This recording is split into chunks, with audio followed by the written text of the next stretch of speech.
So the first 7 sins are focused on the logos. Just move on and stop padding this 26-minute video. These opening credits are about as much as this Super Mario Galaxy movie really cares to actually Super Mario Galaxy. In other words, this Super Mario Galaxy's on for none of the some time. But don't you hate opening credits? You literally sin them in the Charlie and the Chocolate Factory video, which I sinned not too long ago. Woohoo! Bedtime! Kids that are actually excited about Bedtime. I mean, I'm pretty sure these specific kids are more excited for the Bedtime story, considering they begged Rosalina to tell them the first film story for the 100th time. I mean, they are the Super Mario Brothers, so I don't blame them. Also kids. Also just saying kids, and counting that as a sin cliche. Did you wash your face? Face? Based on this evidence, I would ask whether they washed any part of their body. The face actually looks the cleanest. Do you not see all that dirt on their face? Or are you not considering their literal cheeks as part of their face? Once upon a time. Once upon a reading. Hey, what did I say in my last video? You literally have subtitles on, so you complaining about reading is ridiculous. I want to hear the story about the plumbers. We did that one last night, and the night before, and the night before. Parents' reaction to their kids' repeated requests to watch the first Super Mario Brothers movie somehow made its way into the script. I like this joke, but this scene also proves what I said earlier, that this is why the Lumas were excited for Bedtime, and you don't even acknowledge that. It's almost like having multiple writers and not having any communication between them is a bad idea. I mean, I do this a lot better than you guys with the amount of collabs I've done recently. Plumbers, plumbers, plumbers, plumbers, plumbers. Asking me to plumber when I hardly even know her. Making an unfunny joke to pad the runtime of this video. Woohoo!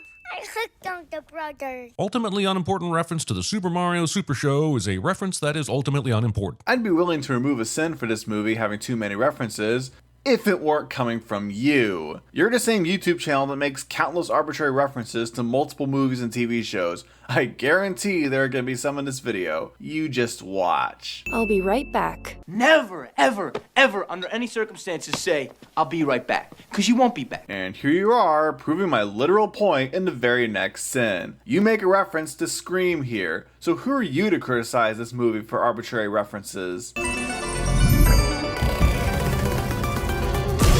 Did Bowser Jr. do any research on Princess Rosalina's powers in the process of planning this abduction? I feel like that would have been smart. Maybe figure out a way to neutralize her, or getting the magic wand away from her would have been a great idea. Besides the fact that Bowser Jr. does figure out a way to neutralize her, did CinemaSins just criticize a character for not doing research? The same guy who didn't know that the Blue Flower's ice powers predate Elsa from Frozen? We're running into a lot of hypocrisy early here, folks. Also, Magic Wand can do anything the movie's plotline needs it to because magic cliche. In other news, water is wet cliche. I had a bad dream. Uh-oh, it wasn't a dream. And even though we've spent the last 3 minutes showing Rosalina absolutely demolish this machine, presence of a single Luma will be enough to completely and utterly turn the tide. And that's because Bowser Jr. then attacks the Lumas, which distracts Rosalina to rescue them, allowing Bowser Jr. to capture her while she isn't looking. Dude, you just pointed out a supposed cliche in the last sin. This is a common trope in stories, where the villain exploits a hero's care for others to their advantage, and it usually works. How do you not get that? Scene has me trying to figure out whether this is paying homage to the Calamari Desert track seen in games like Mario Kart 64 or the Dry Desert track. And I already hate the homage to headaches this movie will be giving me. So let me get this straight. The sin here is,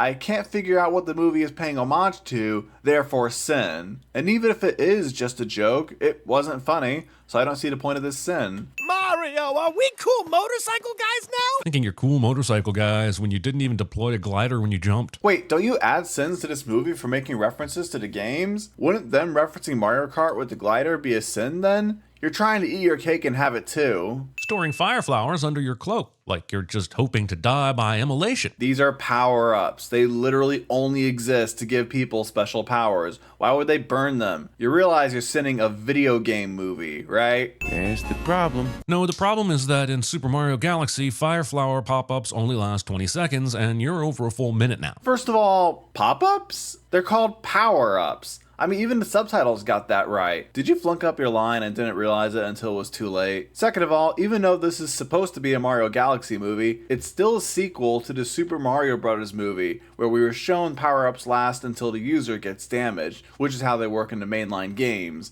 You're literally asking for the movie to break its own continuity by subtly following the rules of another game. What's your name, little guy?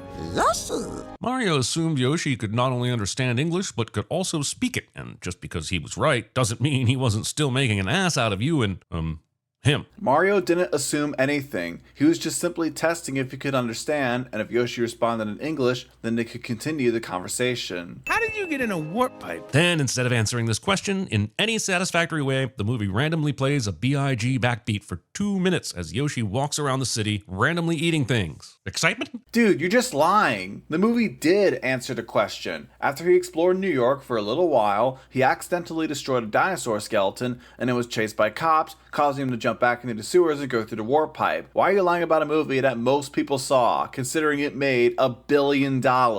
Also, I get that Mario and Luigi have seen all kinds of crazy shit by now, but I still feel like the first question in this scenario should always be, are you a fucking talking dinosaur? Okay, it'll be a little while before Luke sends this video, so here's a couple sins that he had that he'd like to share. Thanks, Cap. Considering that this is a world that has non-human characters that speak English, such as the Koopas, the Kongs, and the Toads, I feel like it makes sense for Mario and Luigi to not be surprised by the fact that Yoshi talks. Also, based on this montage, Yoshi just wound up in New York City and wandered around without anyone thinking it was fucking weird that a dinosaur was just roaming the streets. Well, it is New York. Yeah, that ain't no dinosaur. My old lady owns a pet much bigger than that. Getting this excited to see the skeletons of your ancestors, or just getting this excited being in a museum. I mean, it's dinosaurs. They are objectively the coolest creatures to ever live. It's literally the only reason the Jurassic World movies still make money, no matter the quality.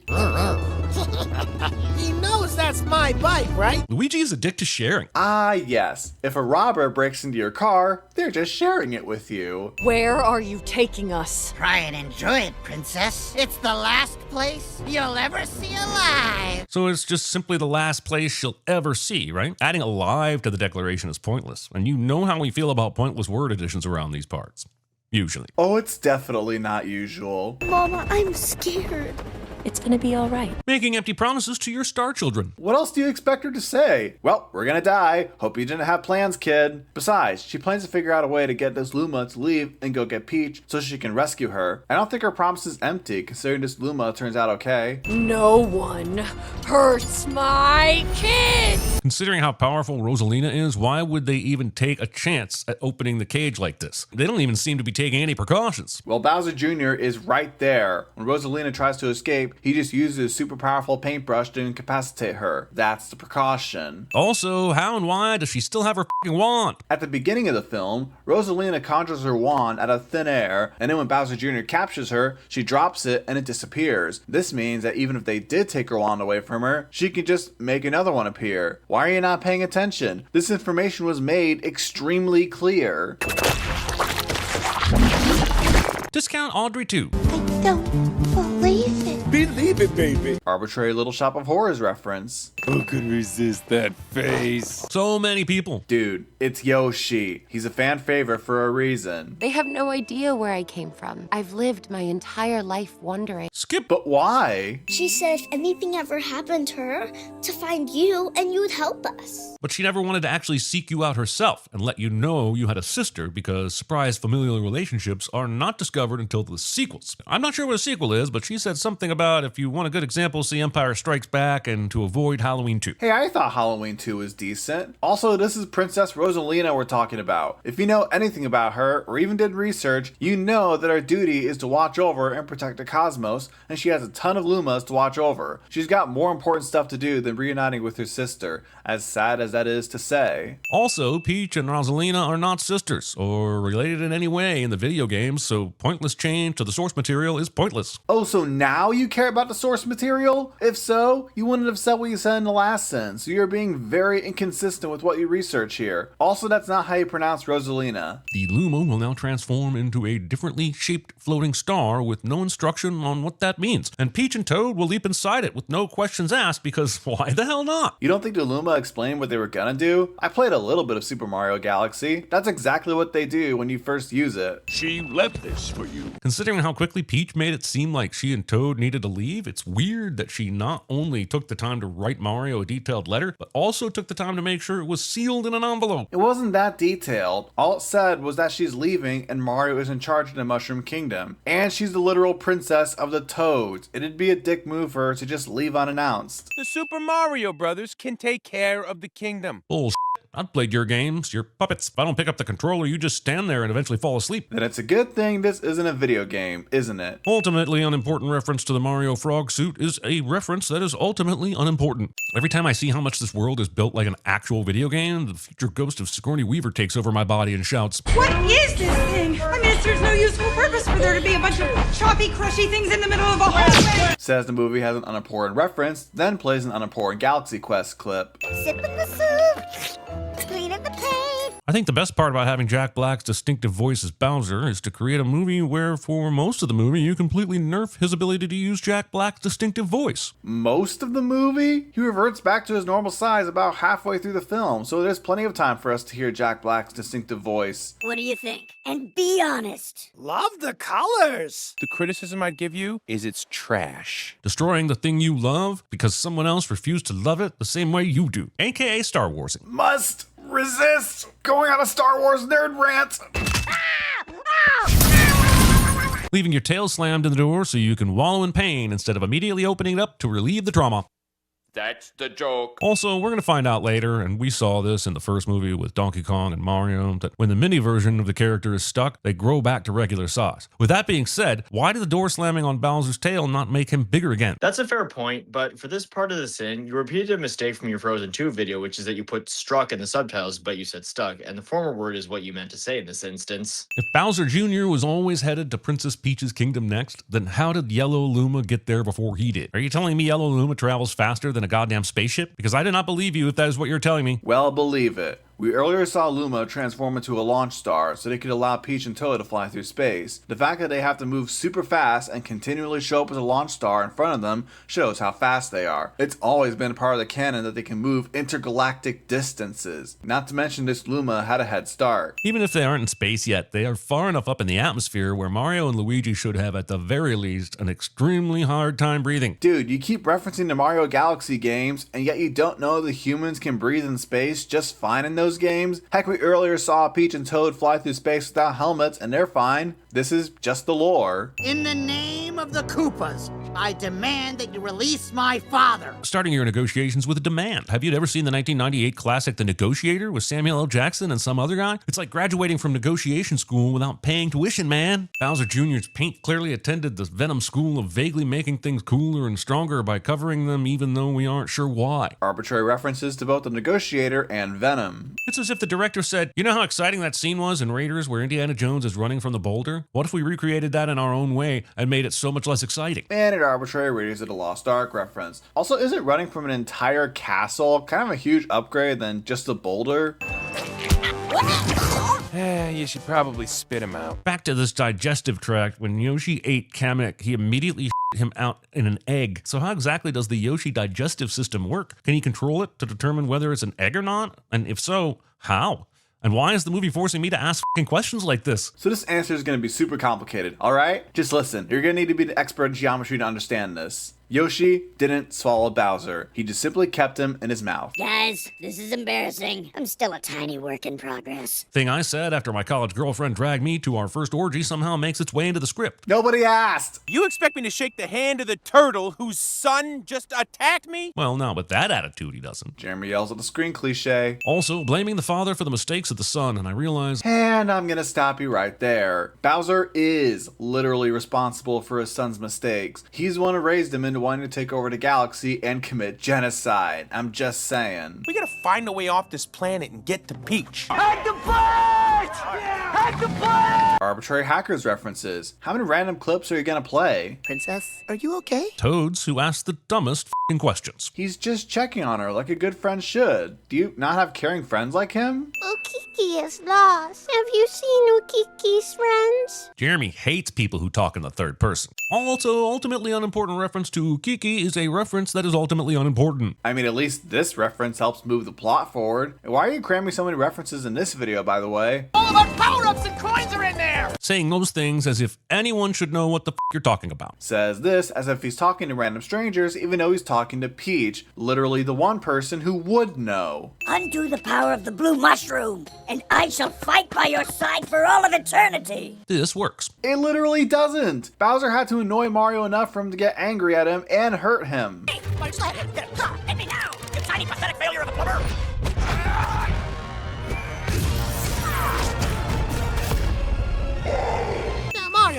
we can trust him. But how does Luigi know that? What has Bowser done in the time they've had him in prison, other than paint some problematic artwork of himself and Princess Peach? What about that makes Luigi think that Bowser is trustworthy? Oh, I don't know. Maybe there was also the book club that he and Bowser attended together, which is something Luigi mentioned. Mario, he's really changed. We're doing a weekly book club together. I bring the soup. Luigi has seen Bowser being nice for however long it's been between the first movie and this one, so is willing to give him a chance, unlike Mario. And heck, Bowser actually proves him right when he takes her sentence from the Bee Queen later, even though he does revert back to evil, but that wouldn't have happened without Bowser Jr. Also, Big Bad from the previous movie becomes a good guy who the heroes learn to trust in the next movie cliche, also known as the Deckard Shaw clause. What did I just say? He reverts back to evil, something Shaw never does. Don't you remember all the people who were pissed at him for being a good guy even though he killed Han? They even tried to rectify that by bringing Han back. Including a Kanto bite scene in your Fetch Quest section without paying the proper licensing fees to Walt Disney. So, apparently just including a casino is a ripoff of The Last Jedi. Also, at least this one actually advances the plot. Also, as much as I admire this franchise's refusal to dismiss the extremely underrated Super Mario Bros. 2 video game, I'm already tired of having to look up who every character is making a cameo in this movie. But we've got Wart. Great. So happy to see Wart. You literally don't have to look them up. If you get it, you get it. If you don't, that's fine. I have no idea who Wart is because I'm a fake Mario fan, but I didn't feel lost watching this film. You're doing the same thing you do with the MCU, where you complain about needing to watch the TV shows in order to understand the movies, even though the movies tell you all you need to know just fine. Also, I love Luis Guzman, but it's weird to see him as the character overseeing a casino, when his most notable contribution to society over the last couple of years is trying to sell us on using FanDuel as our premier sports betting app. I feel like any minute Blake Griffin is going to show up making a terrible pun, and I don't like it. So the sin here is, this actor wasn't something else, therefore he can't be in this. If Hollywood listened to you, we wouldn't have had Chris Evans as Captain America. Bowser's kid took her. Where? The Space Junk Galaxy. He might as well have answered the next random reference that will serve the plot in no way galaxy. You mean how you have arbitrary movie references that don't serve this video? Put that away. Brothers don't shake hands. Brothers gotta hug. And an arbitrary reference to Tommy Boy. Man, this video is exhausting. Back in the days of yore, there was a powerful villain with awesome hair. Going through all this trouble for this detailed of a puppet show when a copy of The Little Engine That Could probably would have sufficed. Sending this scene. The two roamed the universe desperate for a place to call home, but everywhere they went was just incredibly lame. Trying to write your own honest pull quotes for the home video release. Home video. Based. They called it The Boomsday Weapon. To power it, they needed The most powerful princess in the universe. Puppets positioning your excuse for a plot over halfway into the movie. Besides the usual sending exposition thing, why are you even bothering to say over halfway into the movie? It wouldn't have mattered if they told us earlier. You would have sent it anyway. Welcome to the information booth. My name is Rob. Ultimately unimportant reference. Oh, shut up! Also making everyone remember the technological gaming disaster that is Rob. And yet Nintendo was willing to bring him back in Super Smash Bros. And I personally found him to be a fun character to play there. So if Nintendo is willing to remind you of one of their mistakes, then I'm sure they approved Illumination throwing him in here. Pilots can be found on the flight deck, which is located right over... Doing a discount sloth scene from Zootopia and making it less funny. And considering the sloth scene in Zootopia wasn't all that funny to begin with. But you literally brought up that Rob was a technological gaming disaster, and one of the big reasons was because he was incredibly slow. This movie is simply poking fun at that, and considering Rob predates Zootopia by 31 years, this arbitrary movie reference is misplaced. Movie spends only 5 seconds on the most important Nintendo game franchise of the last 20 years. Justice for Pikmin! So, wait, why is this ultimately unimportant reference good and the rest aren't? You even continue complaining about Easter eggs in the very next sin. So, tell me this. Why is a princess trying to go to the most dangerous place in the galaxy? Tell me this. Why do we have a Super Mario Bros. Sequel more interested in juicing up the fans with countless Easter eggs, like throwing Fox McCloud in the mix, than actually telling an interesting story? I want to call Fox an Easter egg. An Easter egg is something in the background, like Pixar famously does, or just a straight up cameo, like Stan Lee, at least when he was alive. Fox McCloud, on the other hand, is a straight up character who helps our heroes advance the story. Not to mention, everywhere I look, people tend to say he was one of the best parts of this movie, and it sucks that the posters spoiled that he was in the film. I thought it was cool too, so sending him is worth a few extra. Oh, Yoshi's here. Little known fact, "Oh, Yoshi's here" was the entirety of the elevator pitch for this movie. That doesn't even make sense, considering he doesn't have a huge role in the story. Flying around in space in a ship with open-air cockpits without any kind of space helmet on. I'm not saying this movie should go there, but all 6 of their heads should have just exploded once they entered the atmosphere. But they just left a planet. Don't you mean exit the atmosphere? Also, like I said earlier, since this is an adaptation of the Mario Galaxy games where characters could breathe in space just fine, it makes sense for them to breathe in space here. This time tomorrow, you'll have forgotten all about those dorks in overalls. How does Bowser Jr. even know what overalls, or any clothes for that matter, are? Doesn't Kamek literally wear a cloak? The Super Scope baby gun not only survived the fall from a spaceship from orbit and through atmospheric entry, but it landed within walking distance of the ship because this dumb baby joke was more important than actual physics. Also, Super Scope Baby Gun was my college nickname for my... I was willing to let that previous sin slide, but you then had to turn it into a boner joke, because of course you had to. When your armor's down, they'll stab you in the back. Where did you hear that? It's what you told me. I learned it by watching you. Now we're referencing a random commercial? Guys, there's something extremely weird flying towards us. This shipping showing up right now is the textbook example of this movie's transportation philosophy. Need the crew to go somewhere else? No worries, just have someone show up to take them there at that exact right moment. The characters in this movie basically have psychic deus ex uberina. See, now you're just lying again. There was an earlier scene where Luigi took Fox's radio and tried to call for help, and the Lumas heard him, so they can come over here to pick them up. You're framing this as if the Lumas just randomly showed up here, but they didn't. Once upon a time, there was a brave and noble princess named Peach. Reading. Oh, for the love of Rosalina. Sometimes, on this rainbow road of life, we lose our way. Thinking you're making a casual reference to Mario Kart for lols and giving me immediate falling off the track anxiety. Sending Rainbow Road for the second Mario video in a row. It won't be long now, Dad. Movie has not done a very good job of even explaining why it's taken this long. They had the princess kidnapped and didn't appear to have to go do anything else before zapping her of her energy, other than Junior's side quest to get his dad. So why is Rosalina even still alive? Did Junior feel like he had to give Mario and Peach a fighting chance? It has not been that long, dude. The Bowsers just got back here, and they spent a little time with Junior showing his dad his planet, and then Bowser declaring his plan to destroy the universe. Then they start the machine shortly after. But more importantly, it's not Rosalina, it's Rosalina.